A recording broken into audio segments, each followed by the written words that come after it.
missão é a verdade, com amor e a caridade. Umbanda, salve o centro de Umbanda, caminho Jaruã. Olá, sejam todos muito bem-vindos ao canal do Cuca, o Centro de Umbanda Caminho de Aruanda, uma casa de Pai Joaquim de Angola, de Vovó Cambina da Cachoeira, uma casa de São Francisco de Assis.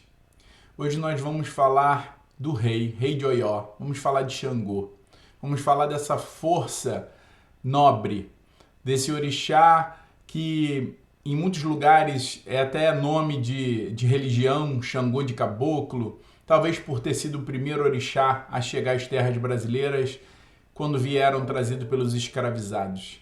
Quando a gente pensa na força de Xangô, a gente vai lembrar que ele é um dos orixás mais sincretizados. Ele tem participação ou associação feita com São Jerônimo, que é por isso que a gente comemora o dia de Xangô no dia 30 de setembro.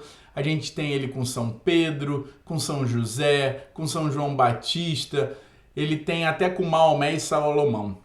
Então é um orixá de grande importância. Ele é o senhor do trovão, ele é o senhor da justiça, ele é o senhor da sabedoria. Falar de Xangô é falar de um ser que é uma emanação de Deus. Vamos lembrar que na Umbanda nós não cultuamos os orixás como os deuses diversos, embora a história do panteão africano de Xangô como rei de Oió, como aquele que foi um ser que viveu, foi o segundo rei e de imensa importância na cultura iorubá.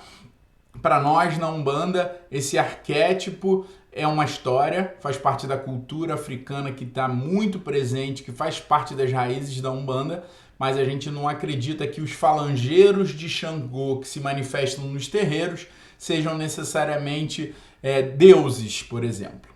Então, quando a gente pensa na força dessa emanação divina, a gente vai pensar na justiça e na misericórdia. Então, já vou começar aqui pedindo uma leme a Xangô para falar dele, porque provavelmente eu não vou conseguir concluir. A gente não tem a pretensão de definir, porque definir é limitar, e um orixá e a cultura e a sabedoria que está nessa cultura africana é imensa, de milhares de anos.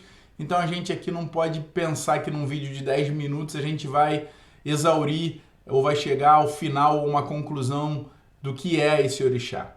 Então eu vou usar essa oportunidade para eu falar o que esse orixá representa para mim, como que essa cultura é vista dentro do Cuca. Cause talvez grande confusão para as pessoas o fato de a gente perceber que somente Xangô e Ogum, os falangeiros de Xangô e Ogum, são aqueles que trazem o verbo, são aqueles que dão consulta. Por que não tem um falangeiro específico de Omulu, ou de Iemanjá, ou de Inhansã, que possam usar-se do verbo, né? Aí a gente vai ter que lembrar que lá no começo da Umbanda, essas energias, essas entidades, esse agrupamento de energia manifestado através dos falangeiros vibrava dentro da linha dos caboclos. Então a gente vai ver caboclo de Ogum, caboclo de Xangô. Com o passar do tempo, e principalmente na nossa cultura dentro do Cuca, a gente tem as figuras dos falangeiros de Ogum e de Xangô sendo destacados dessa falange de caboclos. E por quê? Porque os seres, as individualidades que estavam ali presentes, elas não representavam necessariamente um índio. Eles trazem outras roupagens, outras funções, outras missões. Na Umbanda a gente tem uma família de entidades. E aqueles que são os falangeiros de Xangô, eles vêm com muitas especificidades, né? A gente vai lembrar que Xangô é o orixá da justiça, da sabedoria, ele é o regente da política, ele é o regente de toda a papelada que envolve a nossa vida. Então, os falangeiros de Xangô, eles lidam muito com as questões da nossa justiça divina, ou karmas, ou provas, ou expiações, que são resultado das nossas ações em diversas encarnações. E eles também vão lidar com temas da Terra. A gente vai ver a força de Xangô muito presente dentro do Cuca. É um dos orixás que faz parte da fundamentação, que são os orixás que fazem a proteção, que fazem a garantia, que são cultuados especificamente dentro do Cuca.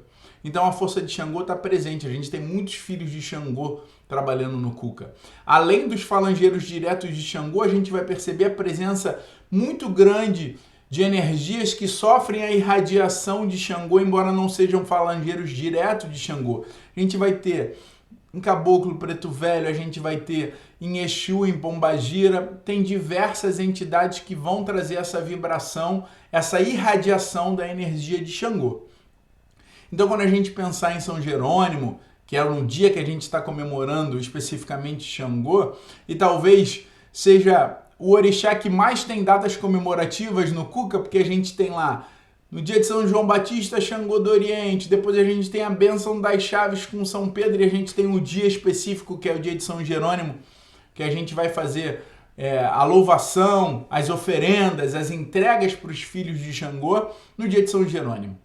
Porque São Jerônimo, como o primeiro tradutor da Bíblia, como aquele que traz a sabedoria, o conhecimento, ele traz esse componente para o arquétipo de Xangô, de ser também aquele que vai trazer a imposição, ou melhor, quase uma imposição que nós, umbandistas, nós filhos de santo, tenhamos de fazer o estudo. São nos pontos de Xangô que a gente escuta, pega o seu livro e vai ler, pega na pena, vai escrever. Com perdão de ser um péssimo cantor, vocês vão perceber que o fundamento dos orixás também está contido nos pontos cantados. Então você, umbandista, você vai aprender muito sobre os orixás, sobre Xangô e sobre todos os outros quando você buscar esses pontos raiz, que vai trazer o fundamento do orixá. Xangô que vibra nas montanhas, vibra nas pedras, aquele que tem uma grande importância de relacionamento com a força de Yansan, ele está presente na nossa vida de diversas formas. Como eu falei lá no começo, existem diversas religiões até no norte e nordeste do Brasil que chamam de Xangô, Xangô de caboclo, enfim, a força de Xangô está presente em todos os lados. A gente aqui não pode confundir ele como sendo um orixá rei, então a incorporação normalmente dos falangeiros de Xangô é imponente, é presença, é uma coisa bonita de se ver, ao mesmo tempo que é bem rígida e sério.